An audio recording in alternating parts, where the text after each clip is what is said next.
start with an example. My best friend and John is my best friend.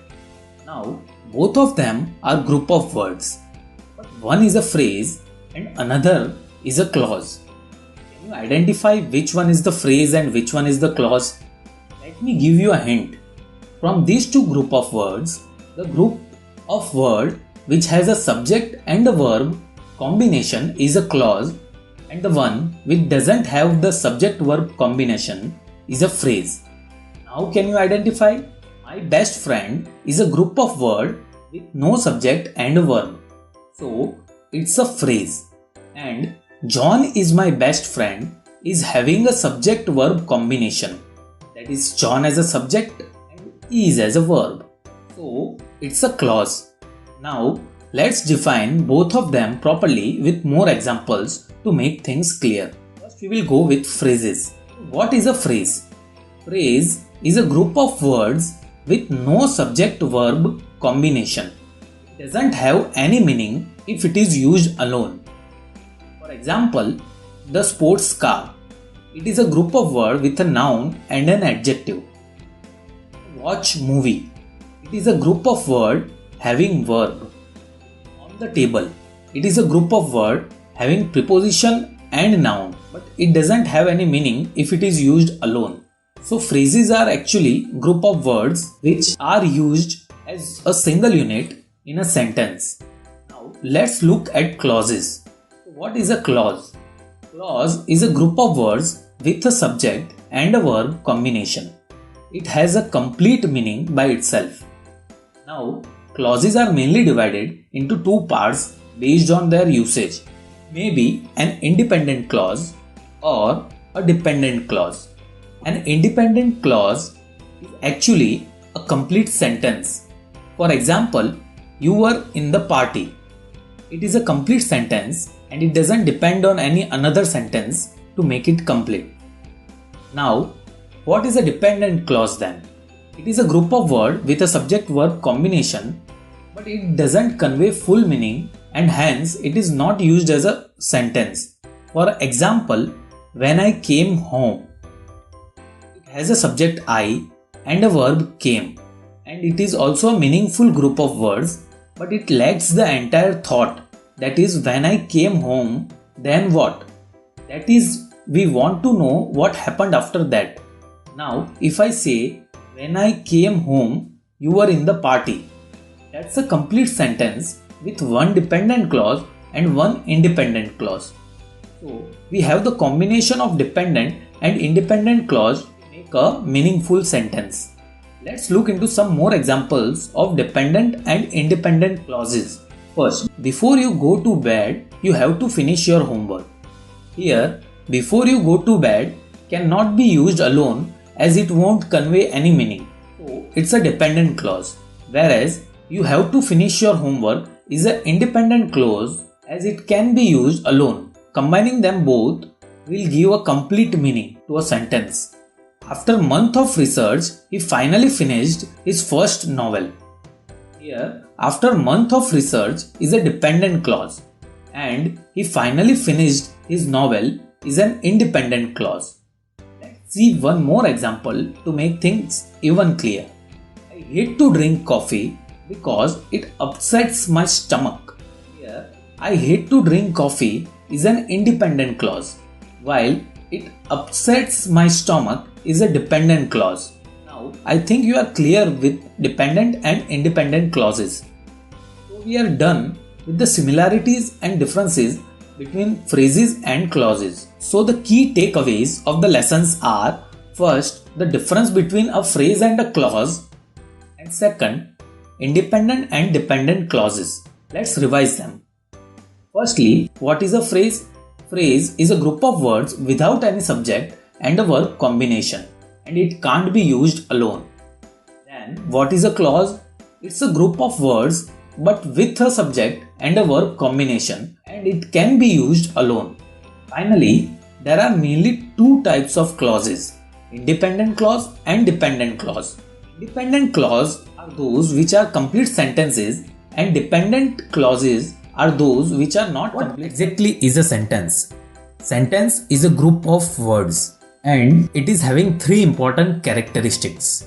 Firstly, it expresses a complete thought or idea. For example, blue sky is the. This is a group of words, but is it conveying any meaning? No. So, it's not a sentence. Now, rearranging the same words, we can get a meaningful sentence. The sky is blue. Now, we get to know about the color of sky from the sentence. And as it is conveying the meaning, it's a sentence. Second very important characteristic of a sentence is that it must have a subject and a verb. Now, there's a catch here. Sometimes subject is not given but understandable. For example, put the book there. Here the subject is not given, but you is implied subject here.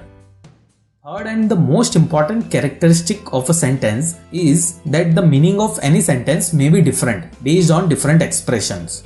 Now this expression may be of a statement, a question, a command or any exclamation.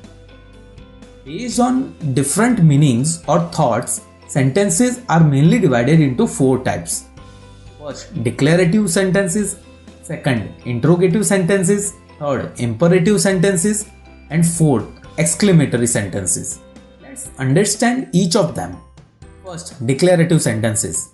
Declarative sentences tell information about anything and they end with a period. For example, a dog is man's best friend. Here, we are telling an information based on experiences that a dog is always a best friend of man. The sandwich is very tasty. Here, we are telling an information about the taste of sandwich. She is a beautiful girl. Here, we are defining or informing the beauty of a girl. Notice, all of them end with a period. So, declarative sentences just state facts. Let's look into next sentence type. Interrogative sentences. Interrogative sentences are used to ask a question. They end with a question mark. We use who, what, when, where, why and how, which are W5H words while asking question. For example, who are you? Where is my book? How are you? Will you be my friend? So whenever you are asking question, you are using an interrogative sentence. Let's look into next type of sentence. Imperative sentences. An imperative sentence gives command or ask for request. They end with period or exclamation mark depending on how forcefully you say any sentence. If sentence is spoken more forcefully, an exclamation mark is used, otherwise a period is used. For example, put the key in the drawer. Wait for me. Please leave your footwear outside. So whenever you are giving any command or asking for any help or request, imperative sentences are used. Let's look into next and the final type of sentence, which are exclamatory sentences. Exclamatory sentences are used to express strong emotions or feeling. They end with an exclamation mark. When you are surprised or when you are happy or when you are angry, you use exclamation to express your emotion. For example, that is a huge fish. Here, we are expressing our emotion of surprise after seeing the size of fish. What a beautiful day. Here, we are expressing our emotion of happiness after having a very nice day. He is such a nice boy. Here, we are expressing our emotion of satisfaction after meeting a very nice boy. So, exclamatory sentences are used in case of strong emotions or feeling. That's all about sentences in this video. Let's quickly revise what we have learned in this lesson. Firstly, we understood what a sentence is. Sentence is a group of words with three characteristics. It describes a complete thought. It must have a subject and a verb, though sometimes subject may be understandable. Third, and very important, every sentence may have different meaning or thought to convey. Then we discussed about 4 types of sentences based on different thoughts. First, declarative sentences which just give information and end with a period sign. Second, interrogative sentences which are used to ask questions and end with a question mark.